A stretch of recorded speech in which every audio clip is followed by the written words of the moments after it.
the man who was taken by God. The mysterious story of Enoch.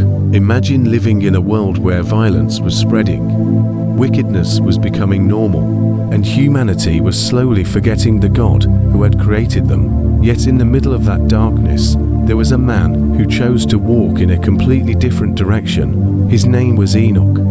And although the Bible gives us only a small glimpse into his life, that glimpse contains one of the greatest mysteries in all of Scripture.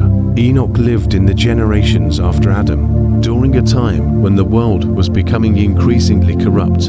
People were building families, establishing communities, pursuing their own desires, and moving farther away from God. But Enoch refused to allow the darkness around him to determine the direction of his own life. Scripture gives us a simple description that says more about him than any list of achievements ever could. Enoch walked with God.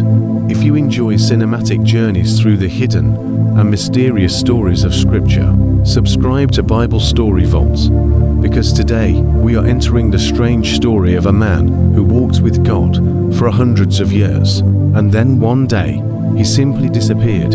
Enoch came from the family line of Seth, the son born to Adam and Eve after the death of Abel. Generation after generation passed, and eventually Enoch was born. He lived 65 years before becoming the father of Methuselah.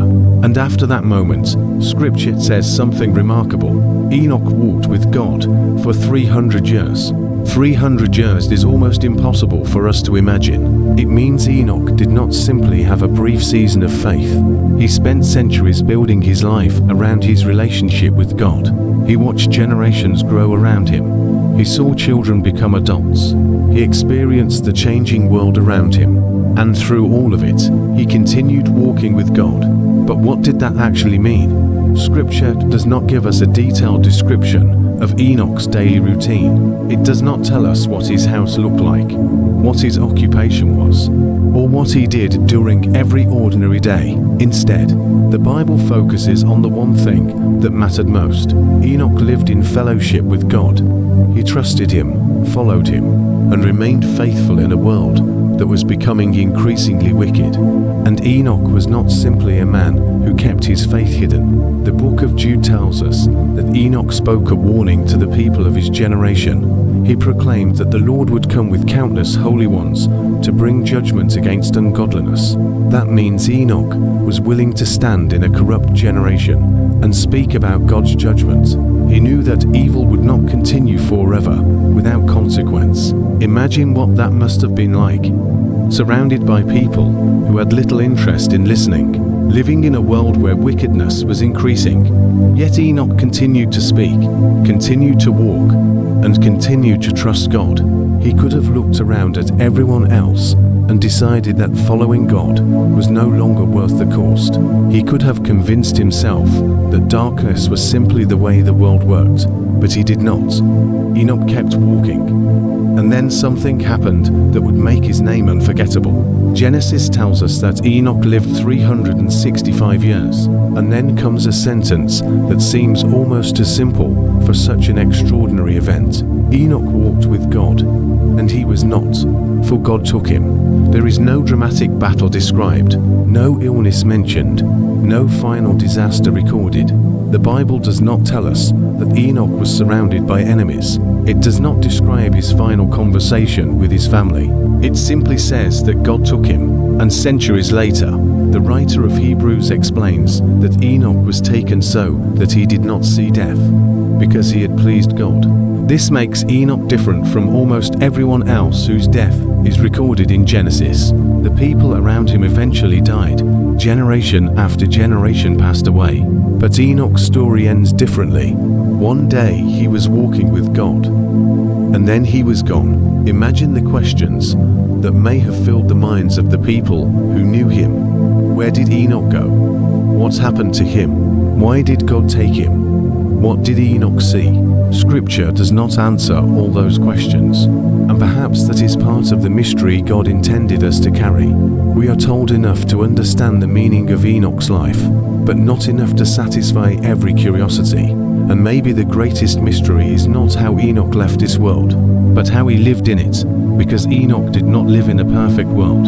He lived in a world filled with temptation, corruption, violence, and spiritual darkness. Yet he continued walking with God. His faith was not dependent on his surroundings. His obedience was not based on whether everyone else agreed with him. He remained faithful because his relationship with God mattered more than the direction of the culture around him. Enoch's story also challenges the way we measure success. The world often remembers people because they built great empires, became wealthy, gained influence, commanded armies, or achieved extraordinary things. But Scripture remembers Enoch for something far simpler. He walked with God. He may not have been the most powerful man of his generation. He may not have been the richest, and he certainly was not the most famous. Yet his relationship with God became his greatest legacy. His life reminds us that God sees what people often overlook: a quiet prayer, an act of obedience, a decision to remain faithful, a refusal to follow the crowd. These things may never become famous in the eyes of the world, but they matter to God. Enoch also teaches us that walking with God is not about knowing exactly what tomorrow will bring. Enoch could not see the end of his journey, but he continued taking one step after another. He did not know that his name would become associated with one of the Bible's greatest mysteries. He simply kept walking. Then one day, the journey changed forever. The man who had spent 300 years walking with God was no longer among the people. God had taken him, and the story of Enoch was complete. But his example remained. Generations would pass, kingdoms would rise, nations would disappear, and the world would continue changing. Yet the simple words remained: Enoch walked with God. Perhaps that is the message hidden inside this mysterious story. You do not have to live in a perfect world to walk with God. You do not need everyone around you to believe what you believe. And you do not need to know exactly where the road will end. Sometimes faith is simply continuing to walk when the world around you is moving in another direction. Enoch's earthly journey lasted 365 years, but his legacy has lasted far longer, because Scripture does not remember him primarily for what he owned, what he built, or what he accomplished. It remembers him for who he walked with. And when the final day of his earthly journey came, Enoch did not walk into the unknown alone. He had spent his entire life walking with God. And then God took him, leaving behind one of the most mysterious and beautiful testimonies in Scripture: a man surrounded by darkness who chose to walk in the light, a man who could not control the world around him, but could choose the direction of his own steps, a man whose story reminds us that the greatest journey is not always the one that takes us somewhere famous. Sometimes it is simply the journey of walking faithfully